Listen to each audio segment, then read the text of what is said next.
Good morning, ladies and gentlemen. My name's Cliff Ferguson, and welcome to my session on leadership. I'm hoping this morning to convince you that leadership is a learnable skill. It's an attitude, it's a habit. But I've only got 50 minutes, so bear with me, this is going to be a flying tour. An interesting quote from Giuliano, which I'd like to come back to later on, but I'd like you all to just have a quick look at what he says about what people saw at 9/11. Something I'd been developing for 20 years. It's an interesting thought. There are not very many naturally charismatic lawyers. Much unlike IT directors, of course.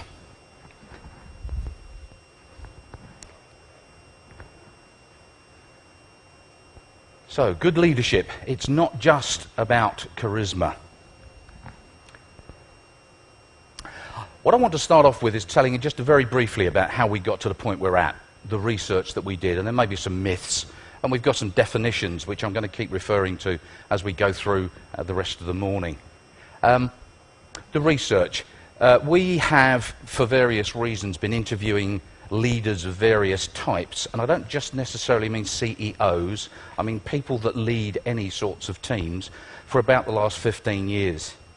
And we turned that into some academic research a few years ago to verify what we were saying, and that meant that we had to apply academic rigor rather than our gut feel, which is where we'd been working from. There's a lot of myths about leadership, and a lot of it is around this whole concept of charisma. I want to just quickly work through management. These are the definitions out of the Standard Oxford Dictionary. Managing, handling, directing, controlling. I want to come back to that later on. Leadership is about leading, guiding, giving some direction. Huge difference there. One of the big myths, I think, is that a lot of people in business and elsewhere get leadership and management mixed up. Actually, a lot of leaders are not necessarily good managers, and I'll give you some examples of that as we go through. And charisma, a rare personal quality. Attributed to some leaders, I've missed something out there, it's about their enthusiasm.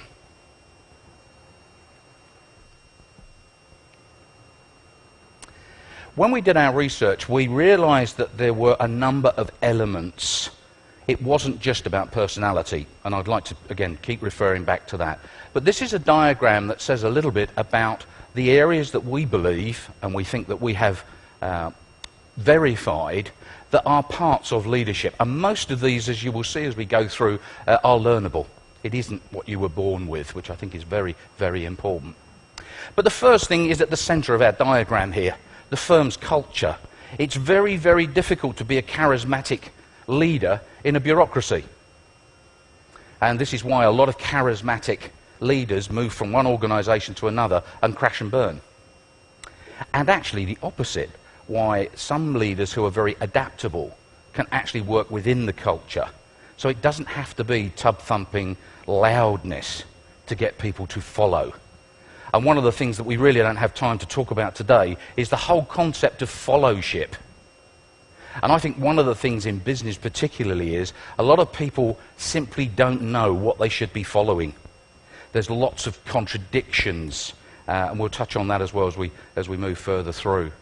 But followship is something that people are starting to talk about more and more now. Are we communicating well enough where we're going?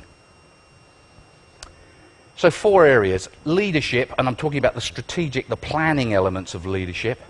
Leadership in practice, come back to that. Resource management, delegation, the whole point about what do you do and what don't you do. And last of all, awareness, and which is one of those critical areas where charisma might come in or might not, depending on where you sit in this. Just before we go any further, can I ask you to just help me here?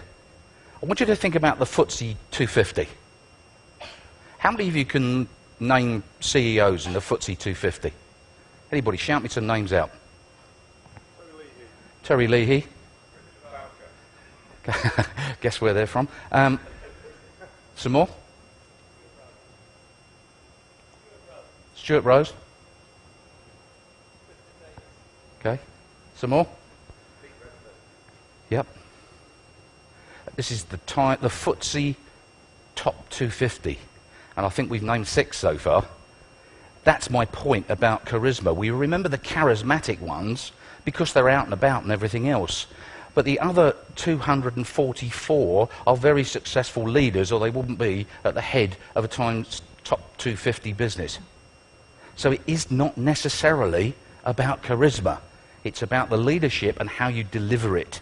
Charisma maybe is a bonus at times, can be a very big bonus. It can also be a huge handicap, and we'll come back to that as well. So, let me tell you what I mean by